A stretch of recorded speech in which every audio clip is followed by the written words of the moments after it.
So now we are moving on to the next exercise given in page number 49. So take page number 49 and read collocation. And what do you mean by collocation? Collocation is actually, we can define collocation as a word or phrase that is often used with another word or phrase. Now come back to the textbook. Look at the following sentence. Mrs. Umni, please make tea for us, said Mrs. Otis. So this is an example of the phrase given in green ink in the textbook is an example of collocation. Why? Yeah, look at the word make tea. Make tea is actually a word. Make is a word. Make is a word, and that is often used with another word, and this another word is known as, and this another word here is tea. So this is what we mean by collocation, a word or phrase that is often used with another word or phrase. So here we can find two words. The first word, that is make, is often used with another word, that is tea. So this is an example of what? A collocation. But the thing you have to note here is that make goes with some words, but it goes not with some other words. Okay. So see, for example, we usually say that make tea, please make a tea for us.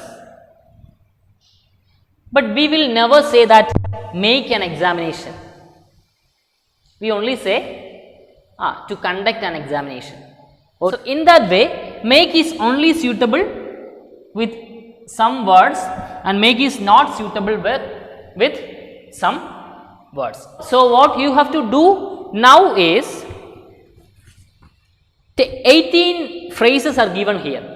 18 phrases are given here using make, and you have to find out which expressions are acceptable and which expressions are not acceptable.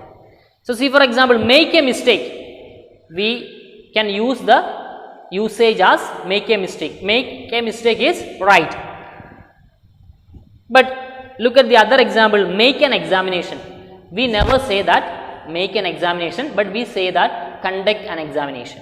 So see, in that way, if you look at the 18 phrases given here, in some phrases make is not possible there, but in some phrases make is possible there. So you have to find out which are the acceptable phrases and which are the not acceptable phrases there.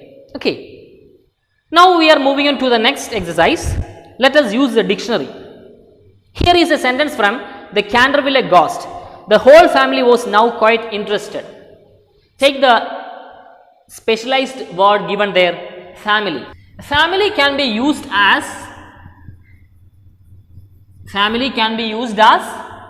a noun and an adjective.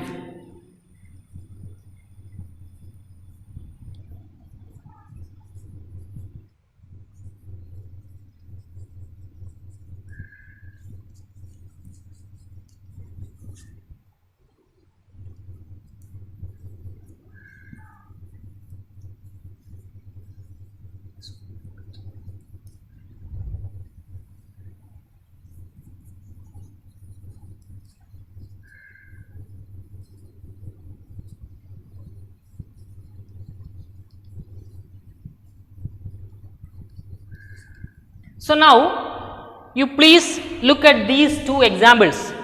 I saw Roshan's family in the supermarket. Okay, so here the particular word family is used here. Then I went to consult a family doctor. So here also the word family is there. So in each sentences the word family is used, but in the first sentence family is used as a noun, and in the second sentence family is used as a adjective. So this is the differentiation we can find in these two sentences. Look at the first example. I saw Roshan's family in the supermarket. So here it is used as a noun because it refers to all members in whose family? In Roshan's family. So we can say that it is used as a noun. Here is a reference to all members in whose family? Roshan's family. So it is an example of noun. And when coming to the second example, I went to consult a family doctor. And here the family is used to qualify what? To qualify the noun here. Doctor is the noun here. And this family is used to qualify doctor. That means, yeah, I went to consult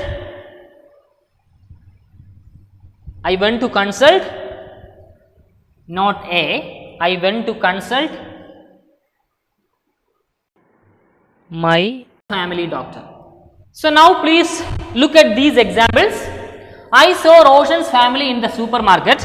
I went to consult my family doctor. So in each of these sentences, we can find the word family. But family is used in two different sense. In the first sentence, family is used as a noun, and in the second sentence, family is used as an adjective. Okay. I saw Roshan's family in the supermarket.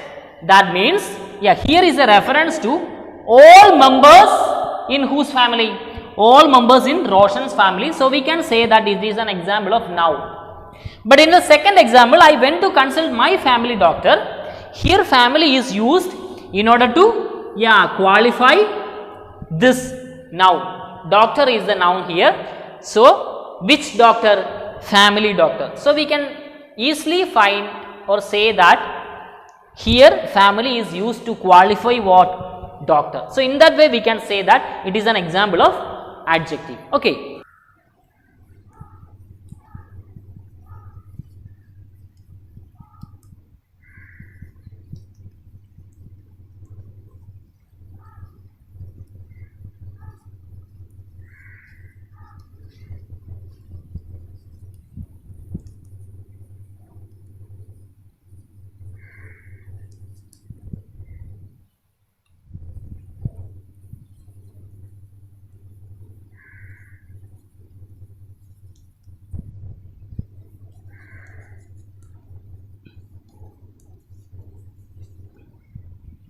So now look at the usage, family as an adjective.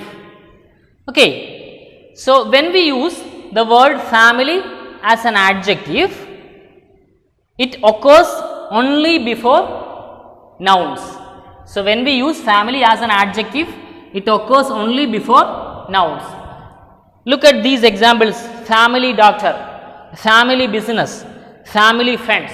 So here all the word family is occurred before a noun. So when we use family as an adjective, so these are all examples of adjective, because here family is used as an adjective because it used here to qualify doctor, here it is to qualify business, here it is to qualify friends. Okay. So whenever we use family as an adjective, the word is used only before nouns, as in family doctor, doctor is noun here, family doctor, family business, family friends. Okay.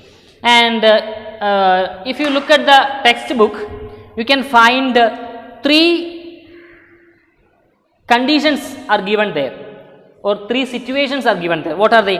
Connected with the family or a particular family. So when we say family doctor, that means that is the first category given in your textbook. What is that? Connected with the family or a particular family.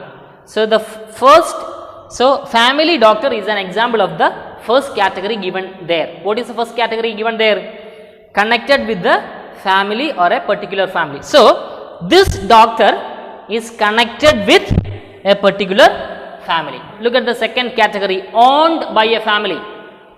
Yeah, family business. So this business is owned by a particular family. Then suitable for all members of a family, family friends. So all the people in that family are my friends. So, it refers to all the members of a family. So, these are the correct usages of family as an adjective. And your task is take page number 50 and 51, and there are 15 adjectives associated with family. Family doctor, family surgeon, something like that. And you have to find which are the acceptable terms and which are not the acceptable terms. See, for example, we never say family plant. We never say family plant because there is no plant owned by a particular family. So, we can't find such a category. So, family plant is not acceptable. So, in that way, you have to find out which are the acceptable phrases and which are not the acceptable expressions or phrases. Okay. Now, we are moving on to the last exercise given in page number 51. So, letter writing. So, this is an example of, or this is a model of informal letter, the letters which we usually send to our friends. Okay. So, this is actually the format of informal letter. What you have to notice, everything is on the margin side. So, first of all, sender's address. So, here you have to note that you are not allowed to write the name of the person who is sending the letter. So, if you are sending the letter, you are not allowed to write down your name here. So, except your name, you can provide your address. So, first one, sender's address, then date. Date should be written in this format. So, do not write like this.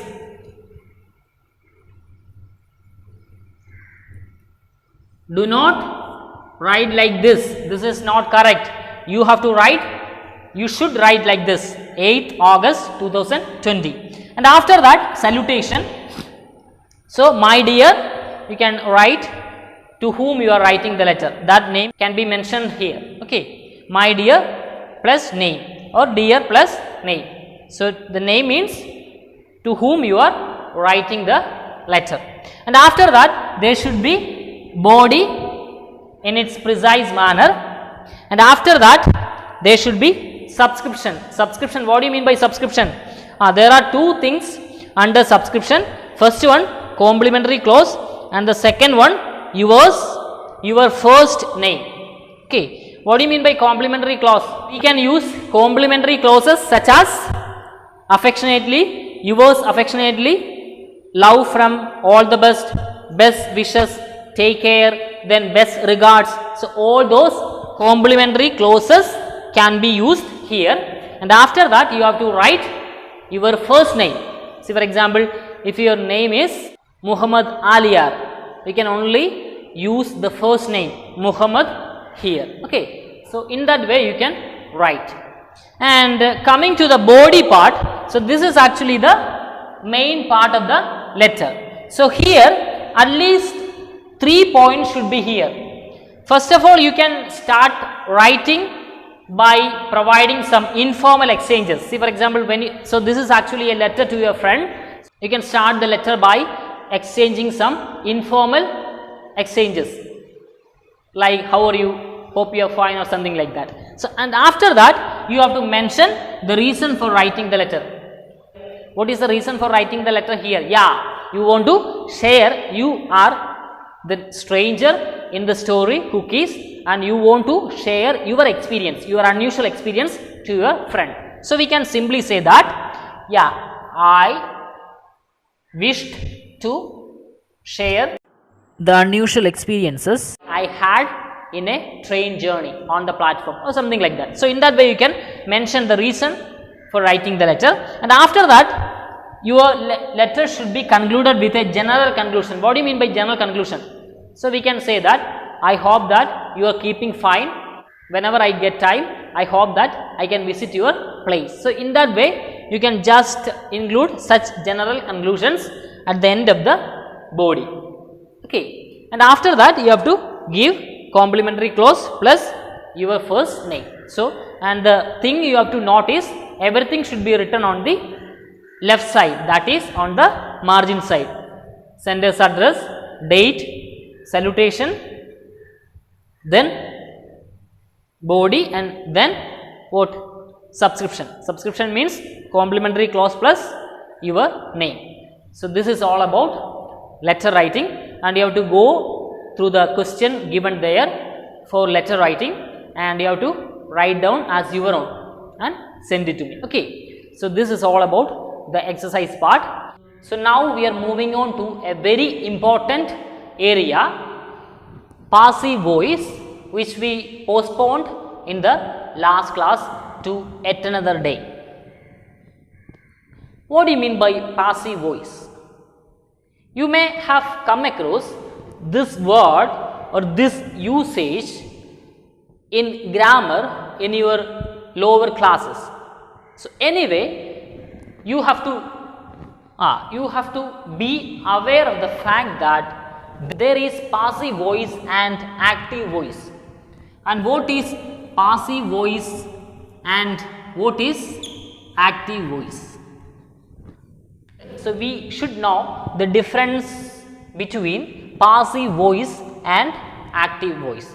So, now we can discuss the difference between passive voice and active voice in general, and which are the situations we use passive voice. Now, have a look at these sentences. Sir Simon murdered his wife, Lady Eleanor of Canterville. And second sentence, Lady Eleanor of Canterville was murdered by her own husband, Sir Simon. And now tell me, what is the difference between these two sentences? So, yeah, very good. We can clearly identify that here the intention, here in the first sentence, yeah, the emphasis on the subject. Here in the first sentence, the emphasis on the subject.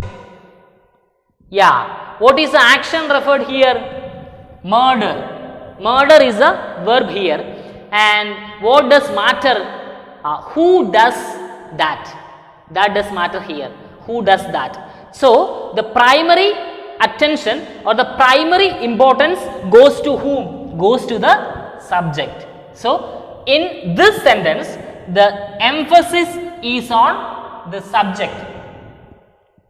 So, this is known as active voice. In an active voice, the emphasis will be on whom? Will be on the subject who did the action. Who did the action here? The action is murder, and who did it? Yeah, Sir Simon did it. So, normally we can say that if an importance or if an emphasis is given on the subject, it is an example of active voice. Okay.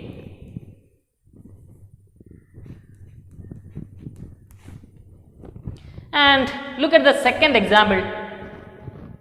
Lady Eleanor of Canterville was murdered by her own husband, Sir Simon. Lady Eleanor of Canterville was murdered by her own husband, Sir Simon. So, here the primary emphasis is on what? Yeah, was murdered. It does not matter who murdered here, or it does not matter who was being murdered. It does matter here is, yeah, was murdered. Okay. So, this is an example of passive voice. Okay. So, here the primary focus is on where? Is on the action, is on the verb. So, in that way we can simply differentiate active voice and passive voice.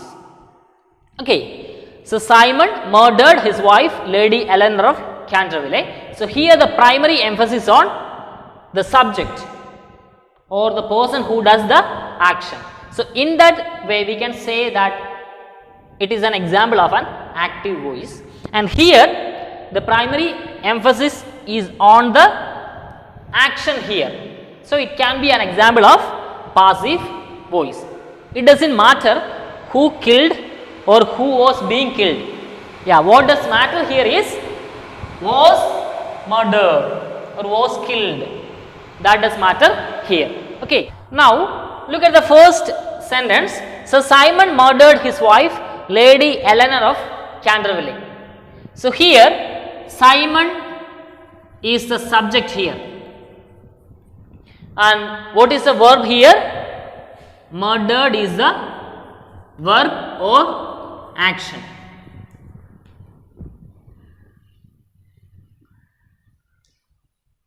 So, when you closely analyze this particular sentence, we can find that the subject and the person who does the action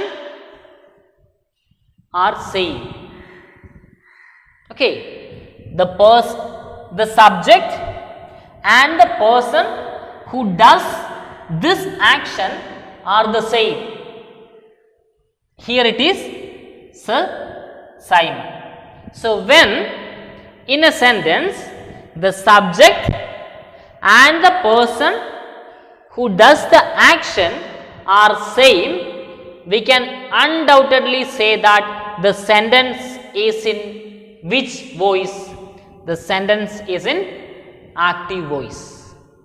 And going to the second example, look at this example. Lady Eleanor of Canterville was murdered by her own husband, Sir Simon. So, what is the subject here? Yeah, here Lady Eleanor of Canterville is the subject here. And what is the verb here? Was murdered. This is actually the verb or action referred here. And who is actually the agent? That means the one who does the action. Yeah, the one who does this action is whom? Sir Simon. So, Simon is the agent here. So, in this sentence, the subject and the agent are not the same person. Here the subject is Lady Eleanor, but the agent means the one who does the action is another person. So, when the subject and the agent are not the same, we can undoubtedly say that the sentence is in passive voice. So, in that way we can easily identify the major difference between an active sentence and a passive sentence. So, here Sir Simon is the subject and he is also the agent. Agent means one who does the action. So, here Simon is the subject here and Simon is also the person who does the action. That means the subject and the agent are the same person here. Okay. So, we can say that this sentence is in active voice. But when you take the case of this example, Lady Eleanor is the subject, but she is not the agent. Agent means one who does the action. Here, who did the action? Yeah, it is Sir Simon. So, Simon is actually the agent. So, when you analyze this sentence, we can find that the subject and the agent are not the same. So, we can say that this sentence is in passive voice. And you have to remember two more things, that when we use passive voice, that is actually a question. When we use passive voice or where we use passive voice? Yeah, we can say that if you don't want to glamorize the subject. Did you get me? Yeah. Look at this first example. Here Simon is glamorized here. That means, yeah, we have given priority, or we have given emphasis to whom? We have given emphasis to Sir Simon. But what about this sentence? Here Simon doesn't have any emphasis. So if we don't actually want to pay much importance to the agent, if we do not want to pay much importance, or if we do not want to pay much relevance to the agent, we can use passive voice. Because when you take this sentence, yeah, we do not pay any kind of importance to whom? Importance to Simon, the one who did the action. Instead, who is being given priority here? Yeah, the object. Yeah, Lady Eleanor has given emphasis here. So in that way, if we do not want to pay much importance or much emphasis to the agent, we can use passive voice. And the next situation, or the next context where we can use passive voice is when we want to give emphasis to the action, we can use passive voice. Okay. So I have already mentioned in the beginning of this class that the major differentiation between active voice and passive voice is, in passive voice the priority is on what? The priority is on the action, or the priority is on the verb. So if you really want to pay much attention, if you really want to pay much importance to the verb or the action, we use which form? We use passive form. Okay, I think you got it. And you have to remember one more thing, and what is that? Whenever you have written a sentence in passive voice, yeah, the verb is always composed of the form of the auxiliary be plus past participle of the main verb. Did you get me? Whenever you have written a sentence in passive voice, the verb should always be followed by the form of the auxiliary be plus past participle of the main verb. Look at the example which we discussed right now. Lady Eleanor of Canterville was murdered by. Was murdered by. Look at the verb. So this is what conveyed here. So a verb in passive voice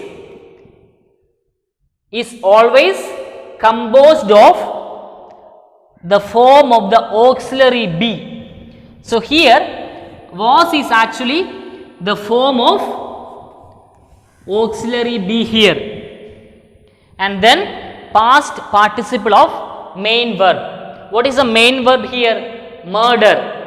Murder, murdered, again murdered. So murder is the past participle of the main verb murder.